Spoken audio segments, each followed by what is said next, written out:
জনগণের রাজনীতি নাকি রাজনীতির জনগণ? রাজনীতির আয়নায় কতটা প্রতিফলন জনগণের, তাদের অবস্থানই বা কোথায়? সেই হিসেবটাই বুঝতে যমুনা টেলিভিশনের রাজনীতির এই আয়োজনে পুরোটা সময় আপনাদের সঙ্গে আছি আমি আখলাকুস সাফা।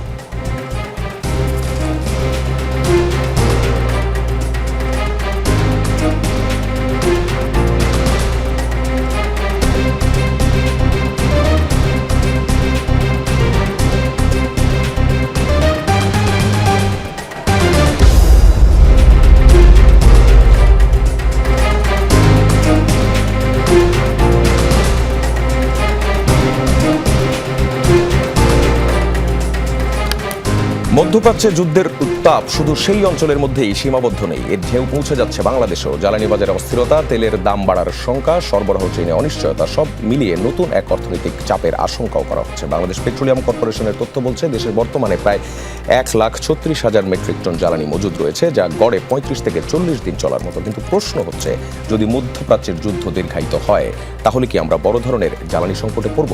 বিদ্যুৎ উৎপাদন, কৃষিতে সেচ, শিল্প কারখানা, এইসব খাত কি ধরনের চাপ তৈরি করতে পারে? এদিকে আরেক দৃশ্য, সংকটের আশঙ্কায় অনেক মানুষ আগেভাগেই বেশি বেশি তেল কিনছেন।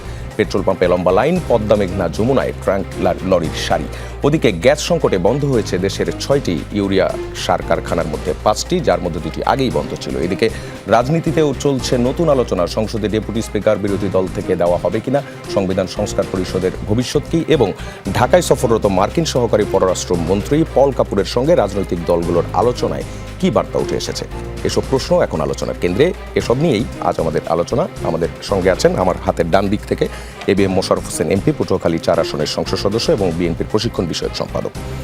আমাদের সঙ্গে আছেন লেখক, গবেষক এবং ভূ রাজনৈতিক বিশ্লেষক আলতাফ পারভেজ, এবং আমাদের সঙ্গে আছেন শিক্ষক ও গবেষক মারদিয়া মমতাজ। আপনাদের তিনজনকেই স্বাগত আজকের রাজনীতিতে। আলতাফ পারভেজের কাছে যেতে চাই। মধ্যপ্রাচ্যের এই বর্তমান যুদ্ধ, এটিকে আঞ্চলিক সংঘাতে রূপ নিতে পারে কিনা আপনার বিশ্লেষণে? এই যুদ্ধ আর কতদিন চলতে পারে, অথবা এখনকার যে পরিস্থিতিটা, সেই পরিস্থিতিটা বিশ্লেষণ করবেন। ধন্যবাদ। আসলে শুরুতে যে সবাই ভেবেছিল এটা ইরানের বিরুদ্ধে একটা আগ্রাসন চলছে, কিন্তু এখন অন্তত বাংলাদেশের মানুষ বুঝতে পারছে যে এটা বাংলাদেশের মতো তৃতীয় বিশ্বের অনেক দেশের বিরুদ্ধে এই আগ্রাসনটা। কারণ আমাদের দেশে প্রায় প্রতিটি রান্নাঘরে এই আগ্রাসনের একটা ছাপ 72 ঘন্টা পর পরই শুরু হয়ে গেছে। দেশ জুড়ে আপনি যেমনটি বলছিলেন যে গ্যাসের সরবরাহে এক ধরনের রেশনিং করা হয়েছে, এর ফলে শিল্প উৎপাদনে এক ধরনের প্রতিক্রিয়া ঘটেছে। পেট্রোল পাম্পগুলোতে একটা মানুষের ভিড় বেড়ে গেছে, এরকম আরও অনেকগুলো প্রতিক্রিয়া দেখা দিচ্ছে। ইতিমধ্যে প্রায় 200টি ফ্লাইট বন্ধ হয়েছে, বহু লোক মধ্যপ্রাচ্যে যেতে পারছে না চাকরিতে, বহু লোক আসতেও পারছে না। প্রতিক্রিয়া বহুমুখী। আমাদের ডলারের রিজার্ভেও একটা টান পড়বে, আবার অতিরিক্ত ডলারও খরচ করতে হবে জ্বালানি আনতে হলে। জাহাজ ভাড়া বেড়ে গেছে, জাহাজের ইন্স্যুরেন্স খরচ বেড়ে গেছে। দিন যত যাবে আমরা নতুন নতুন সংকট দেখতে পাবো। এটা শুধু আমাদের দেশ নয়, আমি আজকে দেখলাম যে নেপালেও এরকম একটা ভীতিকর অবস্থা শুরু হয়ে গেছে, কারণ ওদের মধ্যপ্রাচ্যে প্রায় 20 লক্ষ মানুষ রয়েছে। ফলে আমাদের মতো নেপাল, বাংলাদেশ, শ্রীলঙ্কা এরকম দেশগুলোর বিরুদ্ধেও আসলে এই আগ্রাসন, আমি বলবো পরোক্ষ। ইরানের মানুষ লড়াই করে হয়তো মরছে, আমাদের দেশে আমরা লড়াই করার আগেই হয়তো ক্ষতিগ্রস্ত হয়ে পড়ছি। তো যুদ্ধ এখন যে অবস্থায়, ইরান একটা অসম যুদ্ধের শিকার। এটাকে আসলে যুদ্ধ বলা যায় না, এটা পুরোপুরি একটা আগ্রাসন এবং অসম একটা শক্তির বিরুদ্ধে ইরানের মানুষ লড়ছে।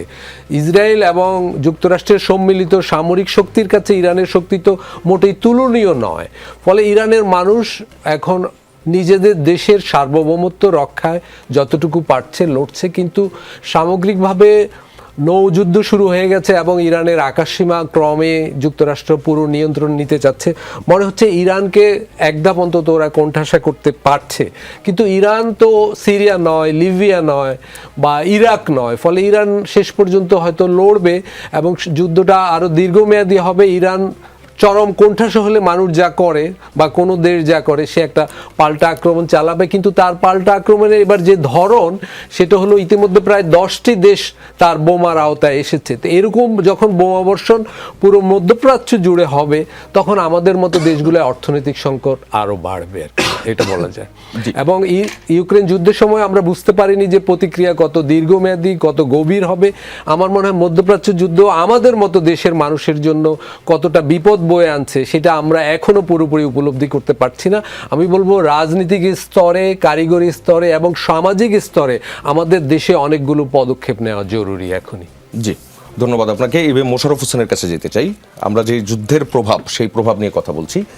আজ আমরা দেখলাম সরকার একটি কমিটি গঠন করেছে এবং সেই কমিটি তারা 11 দফা একটি নির্দেশনাও দিয়েছে, বিদ্যুৎ ব্যবহারে সাশ্রয়ী হওয়া এবং এই সংক্রান্ত যে নির্দেশনাগুলো। কি করছে আসলে সরকার এই পরিস্থিতি মোকাবেলা করার জন্য? মানে এটা শুরুটা হয়েছে মাত্র।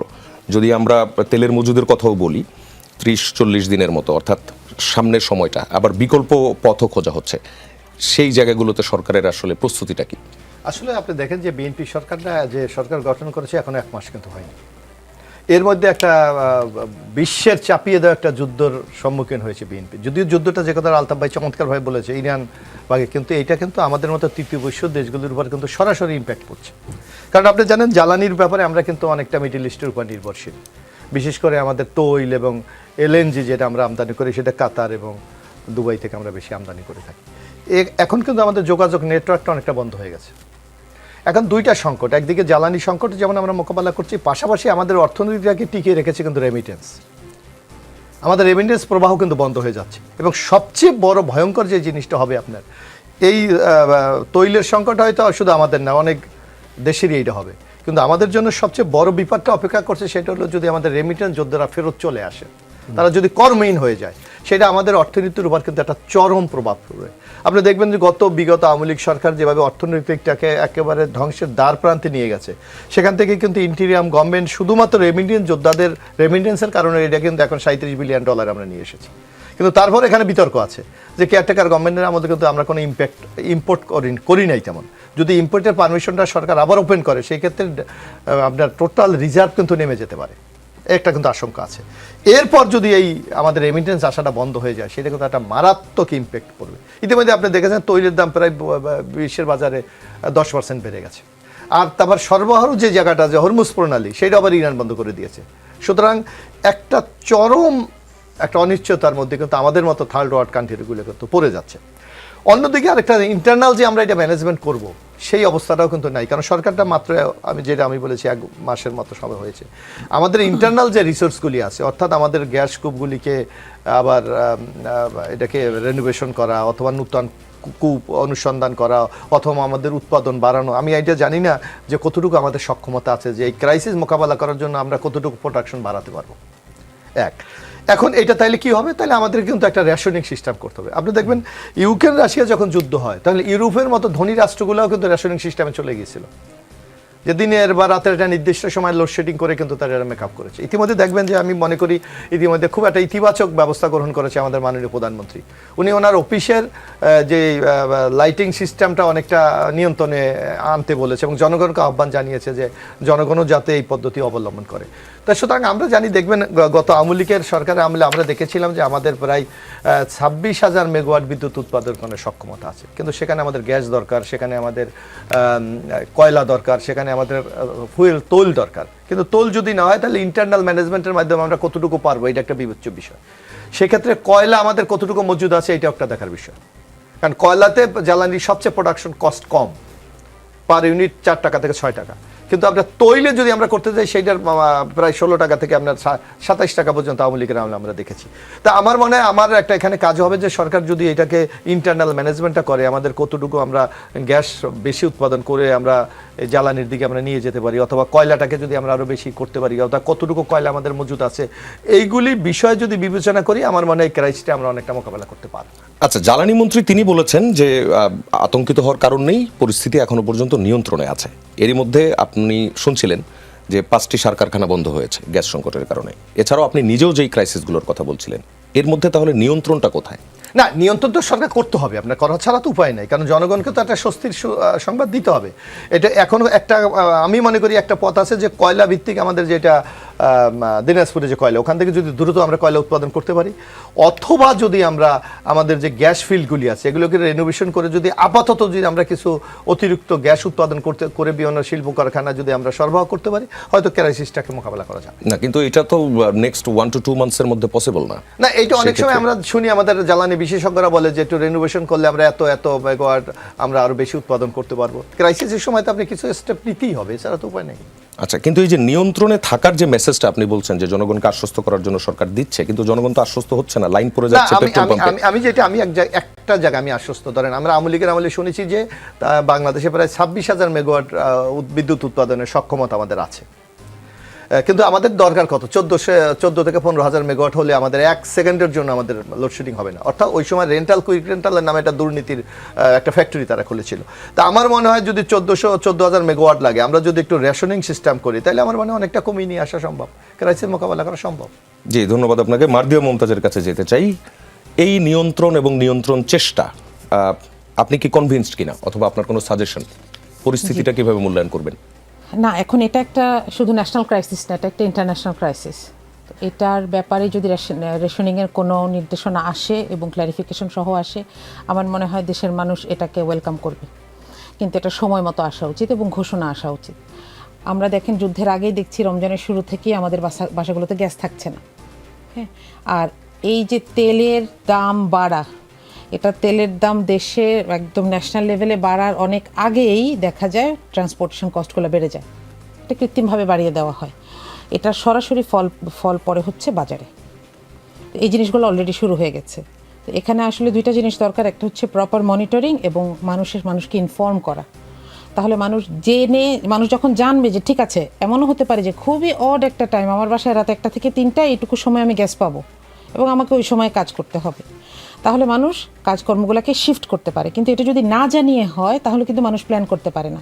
আর এখানে আরেকটা শঙ্কার বিষয় হচ্ছে ডোমেস্টিক লেভেলে গ্যাসের সংকটটার সরাসরি প্রভাব গিয়ে পড়ে ইলেকট্রিসিটির উপরে, যেটা আরেকটা সমস্যা। হ্যাঁ, মানে একই সোর্স থেকে আসছে দুইটা, একটা তো আরেকটাকে ব্যাকআপ দিতে পারবে না। তো এক্ষেত্রে আমার মনে হয় সরকারের পক্ষ থেকে ক্লিয়ার মেসেজ এবং সময় মতো আসা উচিত। তাহলে এটাকে জাতিগতভাবে মোকাবিলা করা খুব কঠিন কিছু হবে না। আচ্ছা, আর আপনি যে সমস্যা সমাধানের যে কথাগুলো আপনি শুনছিলেন, আমাদের মোশাররফ ভাইও যেটি বলছিলেন, এই বিষয়গুলো সম্পর্কে আপনার মন্তব্য কি হবে? জি, এখন এগুলো তো উনি উৎপাদন বাড়ানো অথবা এই যে বিষয়গুলো নিয়ে পার্সোনালি বলছেন, এগুলো আমাদের কাছে কিভাবে আসে আমরা একটু দেখতে চাই, তাই না? তো এগুলো ন্যাশনাল লেভেল থেকে লিডারদের কাছ থেকে, পলিসি মেকারদের কাছ থেকে কিভাবে আমাদের কাছে আসছে আমরা তো এটা দেখতে চাই। এবং এটা কিভাবে, এটা তো একটা প্রেডিকশন থাকে যে এতদিন পর্যন্ত আমরা এভাবে পারবো, এরপরে আমরা এরকম করব। তখন বোঝা যায় যে যারা আসলে দায়িত্বে আছে তারা রিসোর্স নিয়ে দক্ষ এবং যোগ্য মানুষ, যাদের এই প্রেডিকশন করার ক্ষমতাটা আছে। তো আমরা সেটা দেখতে চাই এবং সেটার ভিত্তিতেই আসলে দেশের মানুষ সিদ্ধান্ত নেয়, তাই তো? জি, পরিস্থিতি মোকাবেলায় বিরোধী দলের সাজেশন কি থাকবে? জি, বিরোধী দলের পক্ষ থেকে তো আসলে ন্যাশনাল পলিসিটাতে একটা হয়ে গেলে সেখানে কিভাবে কন্ট্রিবিউট করা যায় সে ব্যাপারে আসতে পারে। আর আসলে ছায়া মন্ত্রিসভার যে কথাবার্তাগুলো হচ্ছিল সেগুলো হয়তো প্রথম অধিবেশনের পরে অ্যারেঞ্জ করা হবে। তো এখনও হয়তো আমরা ন্যাশনাল পলিসির জন্য অপেক্ষা করছি, যেখানে আমরা কন্ট্রিবিউট করার সুযোগ পাবো। জি, লোডশেডিং বাড়ার যে আশঙ্কা এবং সরকারের 11 দফা একটি নির্দেশনা এবং প্রধানমন্ত্রী নিজে আজকে তার অফিসে বিদ্যুতের ব্যবহার 50% তিনি কমিয়ে এনেছেন এবং তিনি একটা মেসেজ দিতে চাচ্ছেন সবাই যাতে এটা ফলো করে। সরকারি অফিসগুলোতে এর আগেও আমরা দেখেছিলাম যে এরকম একটা ইস্যুজ হয়েছিল এর আগের সরকারের সময়, তখন এই যে এরকম নির্দেশনা দেওয়া হয়েছিল, যদিও এত ইলাবোরেটলি দেওয়া হয়নি, খুব সংক্ষেপে একটা নির্দেশনা দেওয়া হয়েছিল, যেই নির্দেশনা আসলে সরকারি অফিসগুলোই মানেনি। এবার আসলে সেটাকে টেক কেয়ার করা, মনিটর করার উপায় কি হবে?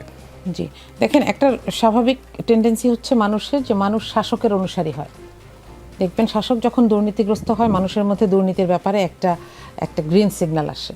আবার যখন দেখবেন শাসক একটা বিষয়ে শাসক একটা বিষয়ে একটা রুলস মেনটেন করছেন, একটা স্ট্যান্ডার্ড মেনটেন করছেন, তখন মানুষ সেটাকে ফলো করে এবং বাংলাদেশের মানুষ এই সব ব্যাপারে অনেক বেশি প্রোঅ্যাক্টিভ। তো আমার মনে হয় এই ফোর্সটাকে কাজে লাগানো উচিত এবং এই কথাগুলো বারবার বলা উচিত, মানুষের কাছে পৌঁছে দেওয়া উচিত। এখন তো জিনিসগুলো সহজ, সোশ্যাল মিডিয়া আছে, নিউজ মিডিয়াগুলো আছে, এগুলোর মাধ্যমে মানুষের কাছে এই মেসেজগুলো ক্লিয়ার করা উচিত। এবং আপনি যেটা বলছিলেন এটা খুব ইম্পর্টেন্ট, যে সরকারি অফিসগুলোতে মনিটরিং করা। তো এখানে খুব সহজেই এটা করা যায়, প্রত্যেকটা অফিসেরই একটা যদি রিপোর্ট আসে এবং মানুষের সামনেও এটা চলে আসে, যেটা হয়েছে আপনি দেখেছেন যে ভূমি অফিসে, তাই না, ভূমি অফিসে যে মনিটরিংটা করা হয়েছে, এটা তো আমাদের জন্য একটা স্বস্তির খবর।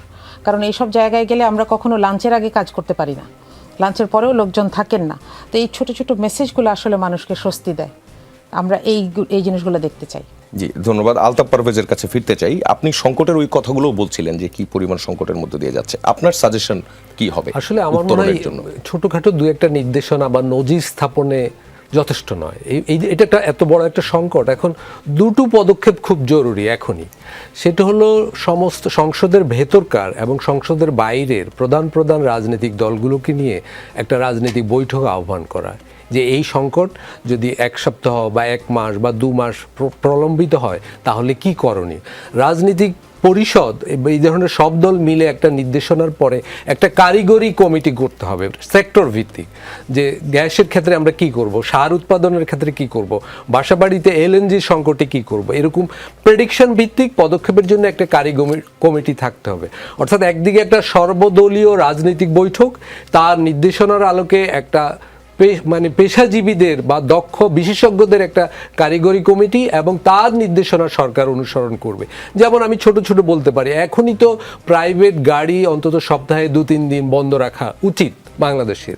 এখনই তো এসির ব্যবহার অন্তত 1 মাসের জন্য স্থগিত করা উচিত হাসপাতালগুলোর বাইরে, অন্য অন্য এসির ব্যবহার। এরকম ছোট ছোট কিন্তু গুরুত্বপূর্ণ জ্বালানি কেন্দ্রিক পদক্ষেপগুলো এবং ডলারের ব্যবহারে এখনই রেশনিং করা উচিত, যে মানে ডলারের পাওয়া এবং ব্যবহার দুটোতেই কিন্তু বাংলাদেশ সংকটে পড়তে যাচ্ছে। ফলে কোন খাতে কত ডলার ব্যয় করা যাবে তার একটা রেশনিং প্রয়োজন। পেট্রোল পাম্পগুলোতেও জ্বালানির এখনই রেশনিং প্রয়োজন, এবং এগুলো শুধু নির্দেশনা দিলে বাংলাদেশে কেউ মানবে না, এটা আইনি নজরদারিও প্রয়োজন এগুলোর ক্ষেত্রে। অর্থাৎ জ্বালানি এবং এই অন্যান্য বিষয়ে যেই সংকটগুলো আসছে ডলারের ক্ষেত্রে এখনই একটা দ্রুত পদক্ষেপ নেওয়া উচিত, কিন্তু সেই পদক্ষেপটা হতে হবে জাতীয় রাজনৈতিক নেতৃবৃন্দের দিক নির্দেশনা অনুযায়ী একটা পেশাজীবীদের বিশেষজ্ঞ কমিটির মাধ্যমে সরকার সেগুলো বাস্তবায়ন করবে। জি, ধন্যবাদ আপনাকে। আবারও ফিরতে চাই মোশাররফ হোসেনের কাছে। 11 দফা নির্দেশনায় 10 নম্বরটিতে বলা আছে গাড়ির ব্যবহার সীমিত করতে হবে, যেটা নিয়ে আসলে আলোচনা করছিল। এই গাড়ির ব্যবহার সীমিত করার যে বিষয়টা, এইটার মনিটরিং কিভাবে হবে, অথবা এটার কার্যকারিতা কিভাবে হবে? মানে ইটসেলফ আমি মনে করলাম আমি করব না, কিন্তু আমি তো করব না, এরকম মনে করব না, আমি মনে করবো আমারটাতেই করা উচিত, আমার গাড়িটা চালানো উচিত। এবং আজকে আপনি পেট্রোল পাম্পের অবস্থা যদি দেখেন, সবাই মিলে যে ফুল ট্যাঙ্কি করে করে তারা তেল নিচ্ছেন, এই অবস্থায় আপনি কিভাবে সীমিত না, করেন? এই সংকট তো আছে, এটাকে তো আপনি অস্বীকার করতে পারেন না। বাংলাদেশে হলো কি, যদি যেটা আমরা কি গুজব বলি, গুজবে বাংলাদেশের মানুষ কিন্তু সবচেয়ে বেশি বিভ্রান্ত হয়, যার কারণে এই যে পেট্রোল পাম্পে ভিড় হবে এটাই স্বাভাবিক। আমার মনে হচ্ছে এই ধরনের প্যানিক সৃষ্টি না করে যদি আমরা দায়িত্বশীল নাগরিক হিসাবে ভূমিকা পালন করি, তাহলে অনেকটা এটা সংকট সম্ভব। যেমন আপনি বলেছেন যে আমরা কিভাবে, আমরা ইদানিং দেখবেন যে একটা বিশেষ করে সারা বাংলাদেশে এই যে ব্যাটারি চালিত একটা যান, এটাকে কি বলে, অটো বলে, অটোরিকশা, ব্যাটারি চালিত অটোরিকশা, এদের কিন্তু আপনি দেখবেন ব্যাপক ব্যবহার। এখন আমি জানি না এটা টোটাল মানে কত মেগাওয়াট এটার পিছনে খরচ হয়, এটা আমি জানি না, কিন্তু এই সংকট তো আগে ছিল না। শুধু ঢাকাতেই আছে 22 লাখ। হ্যাঁ, এটা ওরা বিশেষজ্ঞরা তো বলতে পারবে যে টোটাল কত মেগাওয়াট পার ডে এটা খরচ হয়। এখানে আমরা কিছুটা সাশ্রয় করতে পারি। আমার মনে হয় যে এই যে অফিস আদালতে আমরা যে ড্রেসের ব্যাপারে আমরা একটা নির্দেশনা দেওয়া যেতে পারে, কারণ এখন তো একটু শীতকাল আছে, তো যাতে এসি না চালিয়েও কিন্তু অফিস আদালত করা যেতে পারে। আদালতগুলিতে যে ড্রেসের ক্ষেত্রে কিছুটা আপনার নির্দেশনা দেওয়া যেতে, এরকম কিছু কিছু ক্ষেত্রে দিয়ে আমাদের বিদ্যুতের সাশ্রয় করার ব্যবস্থা আমার মনে হয় গ্রহণ করতে হবে। আমার মানে এইভাবে সাশ্রয় করলে কি আমরা নেক্সট আমার মনে হয় খুব একটা এই যে সংকট, আমরা আশা করি যে এই যুদ্ধ আশা করি যে বেশি দিন দীর্ঘায়িত হবে না।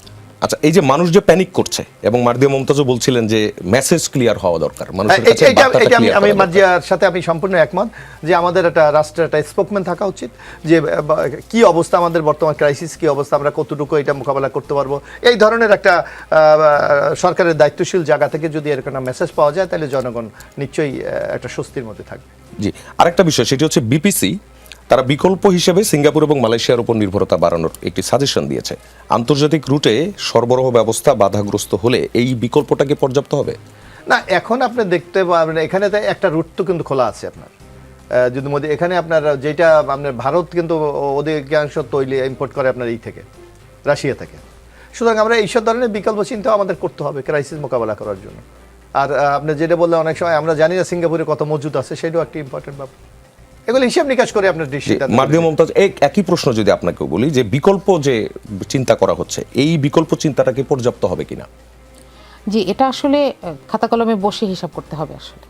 হ্যাঁ, এটা অথবা আমরা বিকল্পে যখন আবার যাই, আমাদের একটা চর্চা আছে, আমরা বিকল্পে যখন যাই তখন আমরা নীতি থেকে বেরিয়ে দুর্নীতির দিকে একটু বেশি চলে যাই, অথবা যখন ক্রাইসিস সিচুয়েশনে যখন আমরা নতুন কিছু করি। হ্যাঁ, যে কোনো সরকারি নির্দেশনার আড়ালে, ওই যে প্রদীপের নিচে যেরকম অন্ধকার থাকে, যে কোনো সরকারি নির্দেশনার আড়ালে আপনি কিছু সুযোগ সন্ধানী পাবেন যারা হচ্ছে ওখান থেকে মুনাফা তুলবে, তাই না? যে মুহূর্তে গ্যাস বন্ধ হয়ে যাচ্ছে সেই মুহূর্তে দেখবেন যে সিলিন্ডারের দামও বেড়ে যাচ্ছে। যে মুহূর্তে গ্যাসের সংকট তৈরি হওয়ার শঙ্কা তৈরি হচ্ছে, এখনো সংকট তৈরি হয়ও নাই হয়তো। তো এইটাকে মনিটরিংয়ের জন্য আসলে একটা শক্তিশালী ব্যবস্থা দরকার, এবং বাংলাদেশের মানুষের দীর্ঘদিন ধরে কিন্তু এক ধরনের একটা স্বাধীনতা বোধের মধ্যে আছে যে এখন তো আমরা যেটা চাই সেটা হবে। আপনি দেখেন যে ভাই যেই ব্যাটারি রিক্সাগুলোর কথা বলছিলেন, এগুলোকে বন্ধ করার বেশ কয়েকবার অ্যাটেম্প নেওয়া হয়েছে, রক্তারক্তি হয়ে গেছে। কিন্তু এগুলো বন্ধ হওয়া ছাড়া ঢাকার, দেখেন এদের পুরো যে চার্জটা হয় এটা ন্যাশনাল গ্রিড থেকে যাচ্ছে, এটা সরাসরি আমাদের জন্য একটা হুমকি। আর যানবাহন হিসেবে এটা প্রচণ্ড রিস্কি একটা জিনিস, এটার স্পিডের সাথে এর ওজনের কোনো কম্প্যাটিবিলিটি নাই, প্রতিদিন আপনি দেখবেন ক্যাজুয়ালিটি হচ্ছে। তো সেক্ষেত্রে এই ধরনের স্টেপগুলো তো আসলে খুবই জরুরি, এবং এটা আরও আগে দরকার ছিল। তো সরকারের যেহেতু মন্ত্রণালয়গুলোতে যারা কাজ করছেন, এক সপ্তাহের মতন কাজ হয়ে গেছে, একটু একটু করে ম্যাচিওর হচ্ছেন, এই সব জায়গায় একটু শক্ত হওয়া উচিত। এটা আমি বলবো যে এই ব্যাটারি রিক্সা হচ্ছে বাংলাদেশের ইন্টারিম গভর্নমেন্টের গিফট, আমাদেরকে এটাকে ভুলতে হবে। এটা ছাড়া ঢাকার কোনো কিছু নিয়ন্ত্রণ করা যাচ্ছে না আসলে কোনোভাবে। এই যে বিভিন্ন জায়গায় লেখা থাকে মেইন রোডে ওঠা নিষেধ, ওইটাকে ধাক্কা দিয়ে ফেলে ওর মেইন রোডে উঠে যাচ্ছে। এবং এদের সাথে কথা বলে দেখবেন দে আর ভেরি অ্যাডামেন্ট, এবং এদের পক্ষে একটা সুশীল সমাজে দাঁড়িয়ে যায় যে এরা তাহলে কি করবে, এর আগে কি করতো, 1.5 বছর আগে কি করতো, 2 বছর আগে কি করতো, তাই না? তো এরকম আসলে প্রত্যেকটা জায়গাতেই একটা হচ্ছে খাতা কলম নিয়েই আসলে হিসাব করা দরকার যে আমাদের সিস্টেম লস কতখানি হতে পারে, সেটার একটা প্রেডিকশন, এবং সেটাকে আমরা কীভাবে মিটিগেট করব। এবং এলাকা ভিত্তিক রেশনিং হতে পারে যে কতক্ষণ কারেন্ট থাকবে, কতক্ষণ কারেন্ট থাকবে না। অফিস আদালতগুলোতে যখন থেকে ইলেকট্রিসিটি বন্ধ হয়ে যাচ্ছে তখন থেকে নির্দেশনা, আমার মনে আছে আমরা যখন ছোট ছিলাম টেলিভিশনে দেখাইতো যে 5টার পরে পাম্প চালাবেন, ইস্ত্রি করবেন রাত 11টার পরে, হ্যাঁ, এরকম নির্দেশনা থাকতো। তাহলে এই ধরনের জিনিসগুলো আসুক, এরপরে তো মনিটরিংয়ের ব্যাপার আসে, তাই না? আগে তো নির্দেশনা আসবে, একটা হচ্ছে নির্দেশনা, এরপর মনিটরিং, এবং এরপর হচ্ছে ফিডব্যাক। এই পুরো সিস্টেমটাকে ডেভেলপ করা উচিত খুব দ্রুত। জি, ব্যাটারি চালিত অটোরিকশার কথা বলছিলেন, মোশাররফ ভাইয়ের কাছে যদি যাই, এখন আপনারা সরকারে একটা জিনিস সবসময় ওই সময় বলা হতো যে রিক্সা যখন নেমে যাচ্ছে তখন সরকার অ্যাকশনে যেতে চায়, কিন্তু বেশ কয়েকবারই তারা ফিরে এসেছে অন্তর্বর্তী সরকারের সময়, খুবই ভয়ঙ্করভাবে ফিরে এসেছে, যে জন্য তারা এখন অলমোস্ট পারলে তারা হচ্ছে যে এক্সপ্রেসওয়েতে উঠে যাবে, এরকম একটা অবস্থা। তাদের এই যে যন্ত্রাংশ ইম্পোর্ট, এইটা বন্ধ করা যায় না? না, এটা এখন আপনি দেখবেন আমরা তো গভর্নমেন্ট শুধুমাত্র যাত্রা শুরু করেছি, এটা কিন্তু মানজিয়া চমৎকার বলেছে যে ইন্টিরিয়াম গভর্নমেন্টের একটা গিফট। কারণ আপনি দেখবেন আগে এত সংখ্যা কিন্তু ছিল না, এখন এই অটো ছাড়া কিন্তু আপনার রাস্তা দেখতেই পারবেন। এবং তাদের স্পিড থেকে শুরু করে তাদের যে এই মানে রাস্তা দখলের যে প্রতিযোগিতা, এটা দিয়ে স্বাভাবিক যানবাহন চলাচল কিন্তু খুব, এখন এটা নিশ্চয়ই এটা জনগণের ভোটে নির্বাচিত একটি সরকার। এই সরকারকেও তো একদিকে যেমন জনগণ বা নাগরিকদের স্বার্থ দেখতে হয়, অন্যদিকে আবার একটা কর্মসংস্থানের বিষয় দেখতে হয়। এবং আপনি জানেন যে বিগত আন্দোলনটা হয়েছিল একটা কর্মসংস্থানের জন্য, কিন্তু ইউনূস সরকার সম্পূর্ণ ব্যর্থ হয়েছে, যে কর্মসংস্থানের কোনো উদ্যোগ তারা গ্রহণ করেন নাই।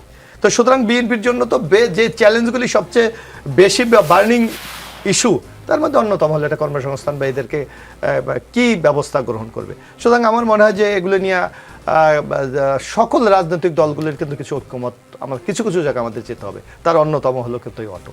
এখন বিএনপি ধরেন একটি স্টেপ নিল এই গভর্নমেন্ট যে আগামীকাল থেকে হয়তো অটো বন্ধ, কিন্তু আপনি দেখবেন যে এই সুশীল সমাজরা বিরাট নেমে যাবে যে এরা কোথায় যাবে, এদের কর্মসংস্থান নাই, ভাতে তো পাতিল উঠছে না, চুলা জ্বলছে না।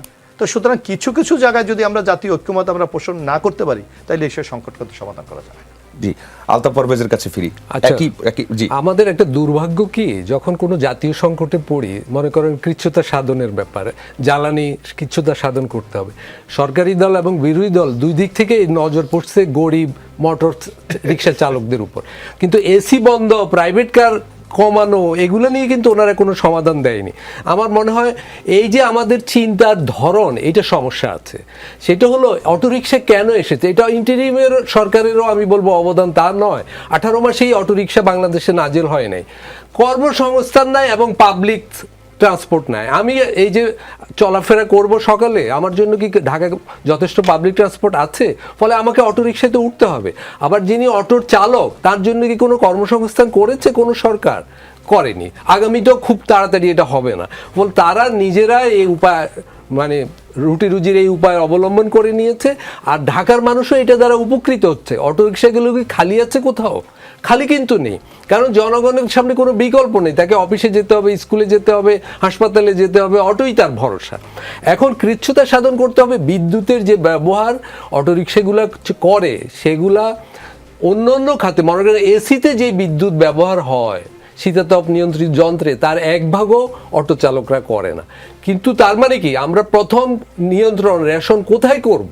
প্রথম নিয়ন্ত্রণটা তো উপর থেকে হতে হবে।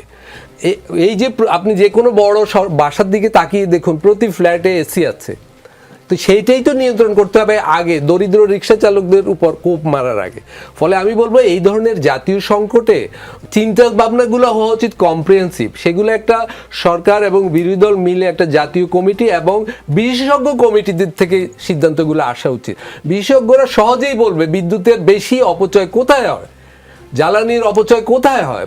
প্রাইভেট কার, আপনি একটু আগে বলছিলেন যে কিভাবে প্রাইভেট কার বন্ধ করব। পৃথিবীর অনেক দেশে সংকটের বাইরেও জোড়া নাম্বারের দিন, ইভেন নাম্বার একদিন গাড়ি চলে আর অড নাম্বার আরেক দিন চলে। ওরা একদিন অন্তর অন্তর একটা গাড়ি রাস্তায় নামায়। আমরা সেগুলো কিছু করিনি, কারণ ধনীরা কোনো ধরনের কৃচ্ছতা সাধনে রাজি নেই। তাদের মনোযোগ হলো দরিদ্রকে কিভাবে বাঁধা যায়। ফলে আমাদের এই পুরনো দৃষ্টিভঙ্গি, যেই দৃষ্টিভঙ্গি মোটেই কাজও করবে না, সেটা কোনো সমস্যার সমাধানও হবে না। আজকে ঢাকায় যদি আগামীকাল সমস্ত অটো বন্ধও থাকে, বিদ্যুতের ব্যবহার 1-2% মাত্র সাশ্রয় হবে। আর আপনি যদি 10% এসি বন্ধ রাখেন, বিদ্যুতের ব্যবহার 20% সাশ্রয় হয়ে যাবে। তাহলে কোনটা করণীয়? ফলে এই ধরনের জাতীয় সংকটে আমি বলবো আমাদের মানে নজরটা হওয়া উচিত বাস্তবসম্মত। জি, ধন্যবাদ আপনাদের তিনজনকেই। দর্শক, রাজনীতিতে বিরতি বলে কিছু নেই। ফিরছি কিছুক্ষণের মধ্যে, আমাদের সঙ্গেই থাকবেন।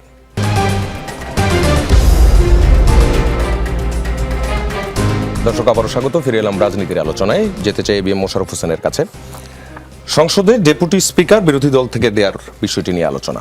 এ নিয়ে আবার বিরোধী দলেরও বক্তব্য আছে। তারা বলছে, যতক্ষণ না গণভোটের রায় অনুযায়ী পুরো সংস্কার বাস্তবায়ন না হয়, জুলাই সনদের ভিত্তিতে করা হলে জামায়াত আইনি ভিত্তি দেখে বিষয়টি বিবেচনা করবে। জামায়াতের নায়েবে আমির আব্দুল্লাহ মোহাম্মদ তাহের তিনি বলেছেন, বর্তমান সংবিধান অনুযায়ী সংসদে একজন স্পিকার এবং একজন ডেপুটি স্পিকার থাকবে, আর জুলাই সনদ অনুযায়ী একজন স্পিকার ও দুজন ডেপুটি স্পিকার থাকবে। এর মধ্যে একজন সরকারি দল থেকে আরেকজন বিরোধী দল থেকে। বর্তমান সংবিধান অনুযায়ী সরকার ডেপুটি স্পিকারের বিষয়ে সিদ্ধান্ত নিতে গেলে জামায়াত বিষয়টি বিবেচনা করে দেখবে, তবে সেজন্য সরকারের কাছ থেকে লিখিত প্রস্তাব পাওয়া জরুরি। তখন আলোচনা করে সিদ্ধান্ত জানানো হবে। তিনি জুলাই সনদকে আইনি ভিত্তি দিয়ে সংবিধানে অন্তর্ভুক্ত করতে সরকারের কাছে দাবি জানিয়েছেন। আপনাদের অবস্থান কি হবে? না, আমরা তো স্পষ্ট ভাষায় বলেছি। আপনি দেখবেন জুলাই সনদের যেই ডকুমেন্টের উপর ভিত্তি করে জুলাই সনদটা প্রণয়ন, সেটা হলো আমাদের রাষ্ট্র মেরামতের 31 দফা। আপনি দেখবেন যে আমাদের 31 দফার থেকে অনেক কিছু নেওয়া হয়েছে রাষ্ট্র মেরামতের এই ঐক্যমত কমিশনের। সেখানে কিন্তু আমরা 31 দফায় স্পষ্ট ভাষায় বলেছি যে সংসদের দুজন ডেপুটি স্পিকার থাকবে, একজন সরকারি দল, একজন বিরোধী দলে।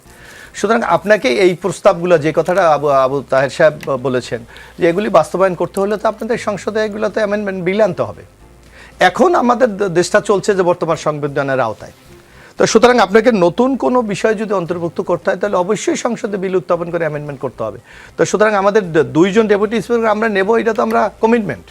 সুতরাং সংসদ অধিবেশন 12 তারিখ বসছে। আমার মনে হয় যে ইন্টিরিয়াম গভর্নমেন্টের আমলে যে অর্ডিন্যান্সগুলি জারি করা হয়েছিল, সবগুলি ওই দিন উত্থাপিত হবে। সুতরাং এই সাথে আমরা যেগুলি আমাদের প্রয়োজনীয় সেই বিল উত্থাপন করে আমার মনে হয় ডেপুটি স্পিকার পদ সৃষ্টি করা যেতে পারে। এই ক্ষেত্রে সংকট আছে বলে আমি মনে করি না। একটি লিখিত প্রস্তাব চেয়েছে। লিখিত প্রস্তাব আমরা তো অলরেডি কমিটমেন্ট। আপনি 31 দফা যদি আপনি পড়েন, সেখানে আমাদের বলা আছে যে আমরা দুটো ডেপুটি স্পিকার আমরা করব। লিখিত কমিটমেন্ট সরকার থেকে লিখিত আর কোনো প্রস্তাব পাঠানো হবে না। আমরা তো অস্বীকার করছি। ইতিমধ্যে আমাদের দেখবেন, আমাদের যিনি স্বাস্থ্যমন্ত্রী, উনি কিন্তু ইতিমধ্যে বলেছে যে আমরা বিরোধী দল থেকে ডেপুটি স্পিকার আমরা প্রত্যাশা করি, যার জন্য তাদেরকে জানিয়ে দেওয়া হয়েছে যে আপনারা কাকে দেবেন সেই নাম আপনারা প্রস্তাব করেন।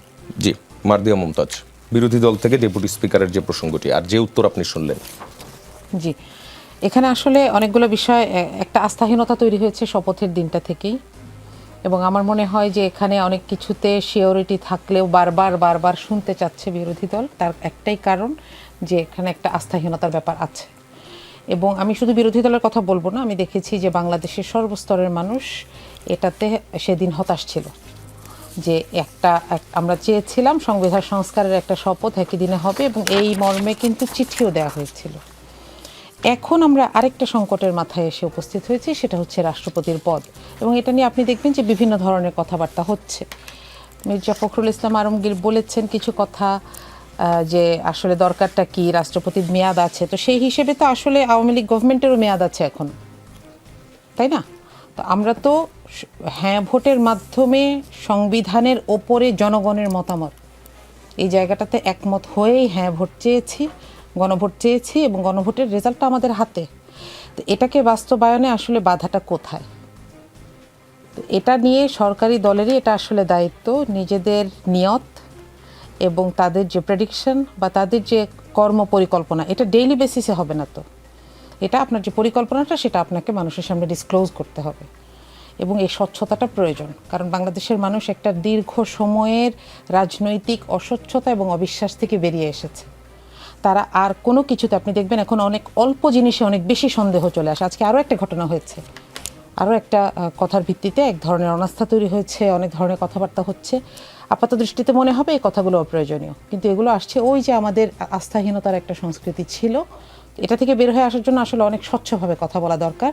এবং ভাই একটা কথা বলছিলেন একটু আগে, বিরতির আগে, যে একজন স্পোকস পারসন দরকার যিনি এই কথাগুলো বলবেন এবং নিয়মিত ভিত্তিতে প্রেসের সাথে দেখা করবেন। আরেকটা বডি দরকার যারা বিরোধী দলের সাথে এই সমন্বয়গুলো করবেন, যেটা কিন্তু ইন্টারিম গভর্নমেন্টের দরকার ছিল না, কোনো বাধ্যবাধকতা ছিল না, কিন্তু এখন আছে। এবং হ্যাঁ ভোট, আসলে হ্যাঁ ভোটের যে পার্সেন্টেজ, এটা আমাদের উপর একটা বাধ্যবাধকতা আরোপ করে। সরাসরি মানুষের ম্যান্ডেটের উপর এই সরকারটা দাঁড়িয়ে আছে, এখানে কিন্তু আর কোনো ভিত্তি নেই। আপনি দেখবেন প্রায় এদিক ওদিক থেকে চিৎকার শোনা যায়, আমরা এখনও গভর্নমেন্টে আছি, এখনও অমুক প্রধানমন্ত্রী আছেন, অন্য দেশে থাকলে কি হবে। তো এই জায়গাটাতে তো আমাদের সবার একটা স্বর হওয়া উচিত। তো এই জায়গাটাতে আসলে ক্লিয়ার মেসেজ থাকা দরকার, এবং একজন স্পোকস পারসন দরকার যারা রেগুলারলি একটা কথা বলবেন। কারণ বিভিন্ন ধরনের বিভিন্ন কথায় আসলে মিডিয়া এবং মানুষ বিভ্রান্ত হচ্ছে, এই জায়গাটার সমাধান হওয়া দরকার। জি, আরেকটা বিষয়, সেটি হচ্ছে গণভোট এবং জুলাই জাতীয় সনদ, এই বিষয়ে একটি রুল জারি হয়েছে, 4 সপ্তাহের একটি রুল, এখন একটা সাবজুডিস কন্ডিশনের মধ্যে আছে। এই সময়ের মধ্যেই আবার পার্লামেন্ট বসতে যাচ্ছে। বিরোধী দল, আমরা যেটা প্রেডিক্ট করছি, সংসদের প্রথম দিনেই হয়তো বা এই বিষয়গুলো নিয়ে তারা সংসদে বক্তব্য উত্থাপন করবে। সেটা আসলে কেমন হবে, ওই বক্তব্যটা কেমন হবে? ম্যাটারটা সাবজুডিস। জি, এটা আসলে দেখেন, কিছু কিছু ব্যাপার হচ্ছে আদালতের, কিছু কিছু ব্যাপার হচ্ছে সংসদে সমাধান হওয়ার যোগ্য। সংসদে কোনগুলো আসে? যেগুলোতে মানুষের আকাঙ্ক্ষার প্রতিফলন প্রয়োজন, আর যেগুলোতে অলরেডি নিউ রুল আছে সেগুলো আইনে যাবে। তো এটা আসলে সরকারের থেকে এটার একটা স্ট্রেইট ফরওয়ার্ড একটা নীতিমালা থাকা দরকার, যে কোনটা কোথায় যাবে। নইলে দেখেন মাঝখানে এগুলো ডিস্টারবেন্স হবে, এগুলো আমি মনে করি এগুলো ডিস্টারবেন্স। কারণ 12 তারিখ পর্যন্ত আমাদের অপেক্ষা করা দরকার, এবং সত্যি কথা বলতে যাদেরকে নিয়ে সংসদ বসতে যাচ্ছে 297 জন, তাদের সামনে এটা ক্লিয়ার থাকা দরকার যে 12ই মার্চ থেকে আসলে কি হবে। তাহলে তারাও মানুষকে বলতে পারবেন, তাই না? বিরোধী দল মানেই যে বিরোধিতা করবে সেটা তো না। বিরোধী দলের কাছে যদি এটা ক্লিয়ার থাকে যে সেদিনের কার্যবিধি কি, অধিবেশন কতদিন চলবে এবং সে কার্যবিধিগুলো কি কি, তাহলে তো তারা সহজেই মানুষের কাছে বলতে পারেন। তাহলে তো কাউকেই আর নতুন করে প্রশ্ন উত্থাপন করতে হয় না। তো আমার মনে হয় সরকার এই বিষয়টাতে খেয়াল করবেন, কারণ এই সরকারটাকে প্রত্যেকটা মানুষ ওন করতে চায়। কারণ এটা খুব, বাংলাদেশে এ পর্যন্ত এ ধরনের আর কোনো সরকার আসে নাই, জন আকাঙ্ক্ষার এরকম প্রতিফলন ঘটে নাই। এরকম একটা ডিজাস্টারের পরে, একটা 17 বছরের দুর্ঘটনার পরে আমরা এরকম একটা জায়গায় এসেছি। তো আমার মনে হয় এখানে মানুষের আকাঙ্ক্ষাও বেশি। এখন প্রত্যেকটা মানুষই মিডিয়া, যার কারণে প্রত্যেকেই জানতে চায়, সে যেটা জানলো সেটা বলতে চায়। এই জন্য দেখবেন তথ্যের চাইতে অপতথ্যই অনেক বেশি। তো এই জন্য একটা জায়গায় ক্লিন থাকা দরকার, বা আমি বলছি যে আগে থেকে কথাগুলো বলা দরকার। তাহলে সরকার এবং বিরোধী দল ক্লিয়ার থাকবে যে আমরা আসলে কি করব, তাহলে এই ধরনের বিতর্কগুলো আসবে না। মানে সরকার এখনো পর্যন্ত এই বিষয়গুলো ক্লিয়ার করেনি না। 12 তারিখ থেকে কি হবে বা 12 তারিখে কি কি বিল উত্থাপন হবে, ভাই যেরকম বলছিলেন হয়তো তিনি সরকারের কাছাকাছি দেখে সেটা জানেন, কিন্তু এটা বিরোধী দলকে তো ওভাবে কোনো চিঠি দিয়ে জানানো হয় নাই। এই জন্যই কিন্তু বিরোধী দল বারবার লিখিত জিনিস ডিমান্ড করছে। হ্যাঁ, কারণ এখানের মধ্যে কৈফিয়ত দেওয়ারও বিষয় আছে। বিরোধী দলকেও তো মানুষের সাথে যেতে হয়, মানুষের সামনে যেতে হয়, তারাও তো জনপ্রতিনিধি, তাদেরকেও তো মানুষকে বলতে হবে। তো এই জায়গাগুলোতে আসলে ক্লিয়ার হওয়া দরকার। জি, ধন্যবাদ। আলতাফ পারভেজের কাছে ফিরছি। যে আলোচনাটা চলছে, আস্থাহীনতা একটি বিষয় আসছে, সংবিধান সংস্কার পরিষদ আবারও রুল ইস্যু হয়েছে, এটাও একটা সাবজুডিস ম্যাটার। এর মধ্য দিয়ে আবার সংসদের প্রথম অধিবেশনে যেটি একটি দল থেকে দাবি তোলা হয়েছে রাষ্ট্রপতির ইমপিচমেন্টের বিষয়টিও যেন প্রথম অধিবেশনেই চলে আসে। এই পুরো পরিস্থিতিটা আসলে কোন জায়গায় আছে? ধন্যবাদ। আসলে এগুলো নিয়ে অনেক কথা হয়েছে, আরও হবে। আমি প্রথমে যেটা বলবো যে ডেপুটি স্পিকারের যে অফার বিএনপি দিয়েছে, এটা একটা ভালো প্রস্তাব। আমাদের দেশের রাজনৈতিক সংস্কৃতি, সংসদীয় সংস্কৃতির প্রেক্ষাপটে বলছি যে এটা তাদের সংস্কার প্রস্তাবে থাকুক বা না থাকুক, এটা যারা অফার করে ফেলেছে, পাবলিকলি করেছে, এবং বিরোধী দলের জন্য এটা একটা সুযোগ, এবং এটা আমাদের সংসদীয় সংস্কৃতিকে সমৃদ্ধ করবে। আরেকটা ব্যাপার, যেটা সংসদের প্রথম অধিবেশনটা খুবই গুরুত্বপূর্ণ এই অর্থে যে গত 18 মাসে যে অধ্যাদেশগুলো অন্তর্বর্তীকালীন সরকার বিভিন্ন সময় প্রণয়ন করেছে, ঘোষণা করেছে, এগুলা এখন সংসদে উত্থাপিত হতে হবে, এবং এগুলা মানে সংসদ কর্তৃক পাশ হতে হবে অথবা প্রত্যাখ্যান বাতিল হয়ে যাবে। ফলে এই অধিবেশনটা ওই অর্থে আইনগত দিক থেকে খুব গুরুত্বপূর্ণ। এখন দেখুন, একটা জিনিস, আমরা আবেগ দিয়ে রাজনীতি হয়, কিন্তু আবেগ দিয়ে রাষ্ট্র চালানো যায় না একদম। 2024-এর 8ই অগস্ট থেকে, 5ই অগস্ট নয়, 8ই অগস্ট থেকে বাংলাদেশ সংবিধান এবং আইন অনুযায়ী চলছে, এবং সেটাই চলতে হবে। এটা হলো রূঢ় বাস্তবতা। 5ই অগস্ট একটা গণঅভ্যুত্থান হয়েছিল, অনেকে এটাকে বিপ্লবও বলেছেন, সেটা ঠিক আছে, কিন্তু 8ই আগস্ট থেকে এটা কোনো বিপ্লবী সরকার নয়, এটা একটা সর্বোচ্চ আদালতের নির্দেশনা অনুযায়ী সংবিধান সম্মত সরকারে আছি আমরা। ফলে এখন যা যা ঘটবে সেটাকে আইনসম্মত হতে হবে, সংবিধান সম্মত হতে হবে। খেয়াল করেছেন যে যতগুলো অধ্যাদেশ প্রণীত হয়েছে তার মধ্যে একটা ছিল গণভোট অধ্যাদেশ, একটা ছিল রাষ্ট্রপতির জুলাই সনদ আদেশ। এই দুটো নিয়ে আদালতে কিন্তু প্রশ্ন উঠে গেছে। ফলে আদালতে প্রশ্ন তোলাতে আপনি ঠেকাতে পারবেন না। এখন আদালত এটা 30 দিনের সময় নিয়েছে, 30 দিনের রুল দিবে। আপনি নিজেই বলেছেন এটা সাবজুডিস, আমরা কিছু বলবো না, এবং সংসদ সদস্যরাও আগে থেকে কিছু বলবেন না। ফলে এই দুটো বাইরে যে অন্য বিষয়গুলো সংসদে উত্থাপিত হবে, সংসদ সদস্যরা জনপ্রতিনিধি হিসাবে সেই অধ্যাদেশগুলোর ভাগ্য নির্ধারণ করবেন। এখন প্রশ্ন উঠেছে গণভোটে যে বিষয়গুলো এসেছে সেগুলো নিয়ে, কিন্তু যেহেতু এটা আদালতেও প্রশ্ন উঠেছে, বিরোধী দল দাবি করছে গণভোটে যে জুলাই সনদটা এসেছে এটা পুরোপুরি বাস্তবায়িত হোক। বিএনপি কিন্তু আমি যতটুকু দেখেছি এখন পর্যন্ত প্রত্যাখ্যান করেনি কিছু। তারা বলেছে এখানে সংবিধান এর যুক্ত অনেকগুলো বিষয় আছে যেটা নিয়ে সংসদে আলোচনা হতে হবে এবং নতুন করে সিদ্ধান্ত নিতে হবে। তার মধ্যে দুটো বিষয় তারা বলেছে, যে জুলাই সংস্কার পরিষদের সদস্য হিসেবে শপথ নেওয়ার জন্য যে শপথনামা দরকার সেইটা বর্তমান সংবিধানে নেই, সেই শপথের ফর্ম নেই। এইটা তো বাস্তব সত্য। এখন সেইটা কিভাবে নতুন করে যুক্ত করা যায় সেটা বিএনপি এবং বিরোধী দল মিলে নিশ্চয়ই আগামী সংসদে ঠিক করবে বা পরের অধিবেশনে ঠিক করবে। কিন্তু জুলাইয়ের আকাঙ্ক্ষা অনুযায়ী অনেক ধরনের সংস্কার কিন্তু লাগবে বাংলাদেশে। আমি বলবো জুলাই সনদের যে অংশ গণভোটের মাধ্যমে পাশ হয়েছে, এটা হলো জুলাইয়ের আকাঙ্ক্ষার অতি সামান্য অংশ। এমনকি বিএনপির যে 31 দফা সেটাও জুলাইয়ের আকাঙ্ক্ষার অতি সামান্যই প্রতিফলন করে। 2024-এর গণঅভ্যুত্থানে মানুষের আকাঙ্ক্ষা, রাজনৈতিক সংস্কারের প্রত্যাশা কিন্তু অনেক বেড়ে গেছে। সেই প্রত্যাশাটা বর্তমান সংসদের বিরোধী দলের কাছেও, সরকারি দলের কাছেও। ফলে তারা উভয়ে মিলে সেই জুলাইয়ের আকাঙ্ক্ষা কতটুকু বাস্তবায়ন করবে সেটা কিন্তু জনগণ সবসময় খেয়াল রাখবে।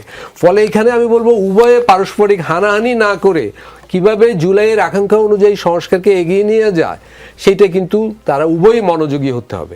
যেহেতু বিএনপি এখনও গণভোটের আকাঙ্ক্ষা প্রত্যাখ্যান করেনি এবং তারা বলেছে সংসদের অধিবেশনে তারা এটা বলবে, এখানে স্পষ্টতে বিএনপির পক্ষ থেকে একটা রোড ম্যাপ জানাতে হবে মানুষকে। আমার সহ আলোচক ম্যাডাম যেটা বললেন যে একটা অনিশ্চয়তা আছে যে বিএনপি কি গণভোটের জুলাই সনদ বাস্তবায়ন করবে কি করবে না, করলে কতটুকু করবে বা এর বাইরেও কিছু করবে কিনা, এ বিষয়ে শাসক দলের পক্ষ থেকে একটা সুনির্দিষ্ট সময়সূচি ভিত্তিক রোডম্যাপ আসলে জনগণ এখন প্রত্যাশা করে।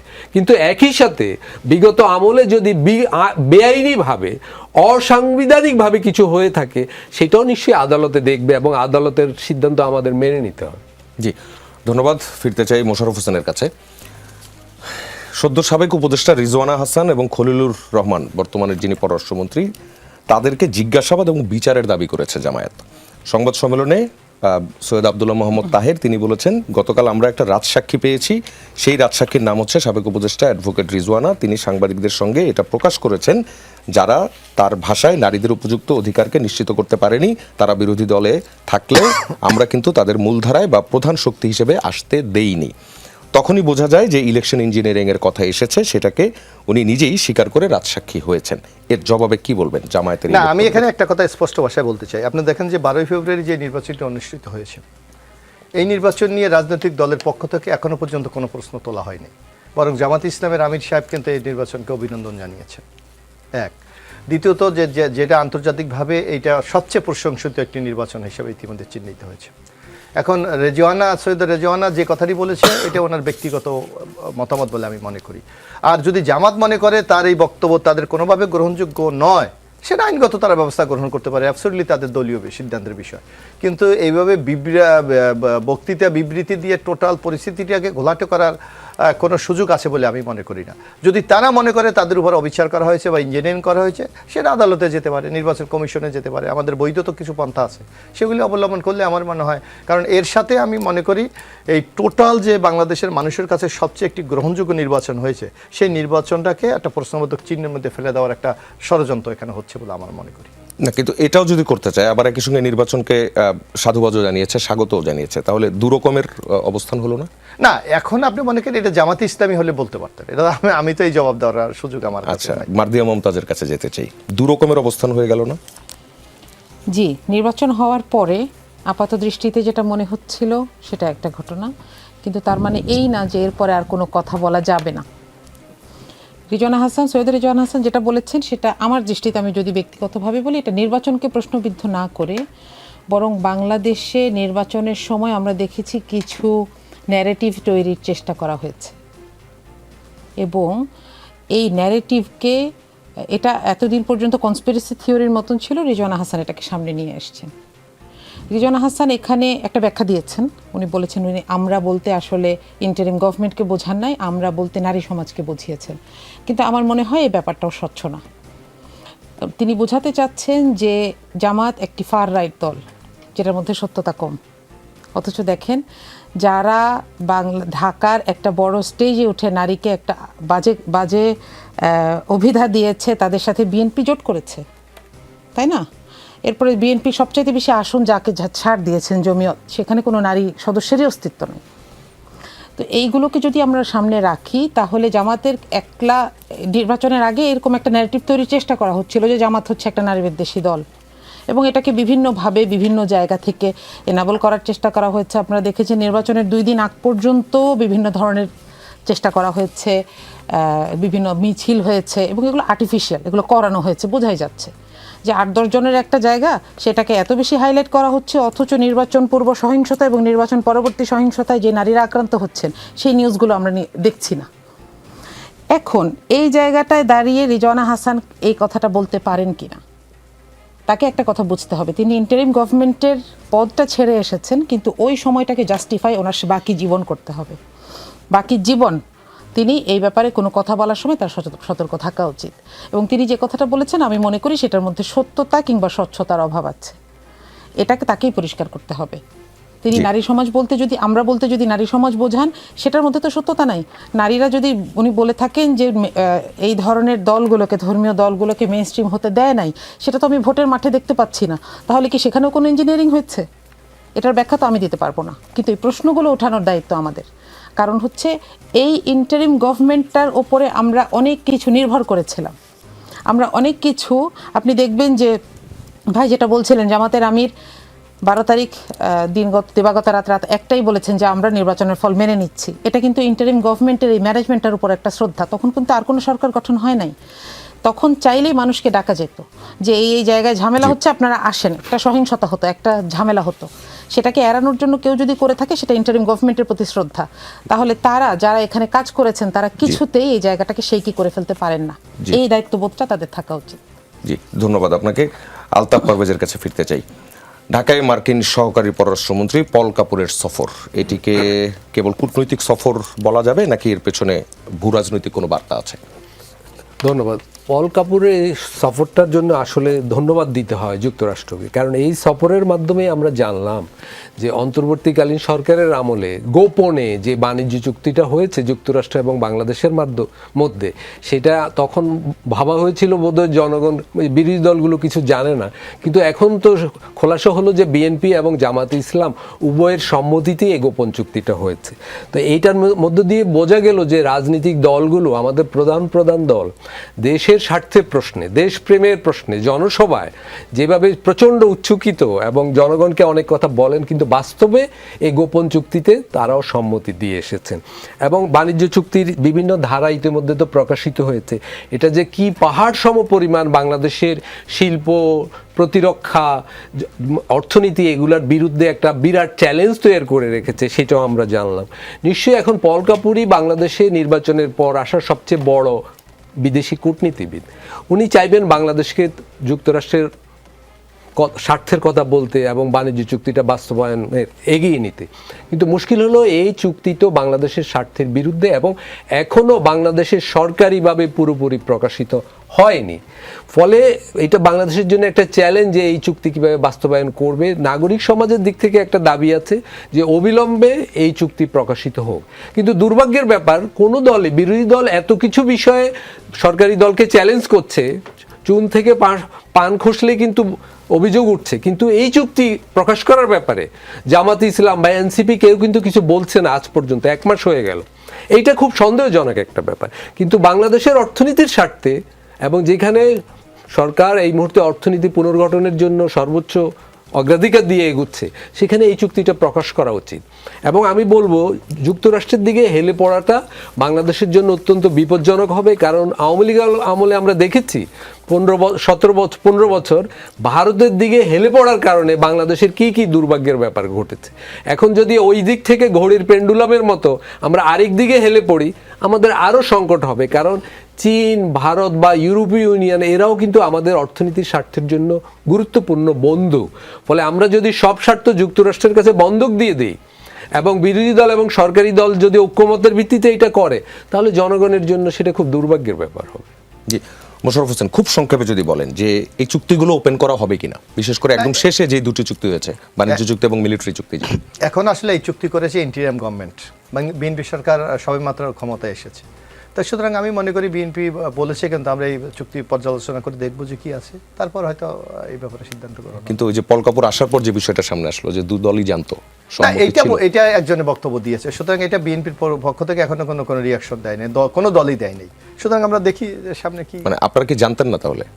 এটা তো হাইকমান্ডের ব্যাপার, উপরে পররাষ্ট্রমন্ত্রী বলেছেন যে এই চুক্তির ব্যাপারে জামাত ইসলাম এবং বিএনপি মানে সরকারি বলেছে এবং তিনি ডিটেইল। এখন দেখি পার্টির পক্ষে, এটা তো উনি তো সরকারের একটা জায়গা থেকে বলেছে, উনি পররাষ্ট্রমন্ত্রী, গভর্নমেন্ট রিপ্রেজেন্টেটিভ। এখন দেখি রাজনৈতিক দলগুলি কি স্টেটমেন্ট দেয়। জি, আমরাও সেই অপেক্ষায় থাকলাম। আপনাদের ধন্যবাদ এবি মোশাররফ হোসেন, আলতাফ পারভেজ এবং মার্দিয়া মমতাজ। দর্শক, রাজনীতির আলোচনা আজ এ পর্যন্তই আমরা শেষ করছি। ফিরবো আগামী রোববার ঠিক একই সময়ে। থাকবেন যমুনা টেলিভিশনের সঙ্গেই।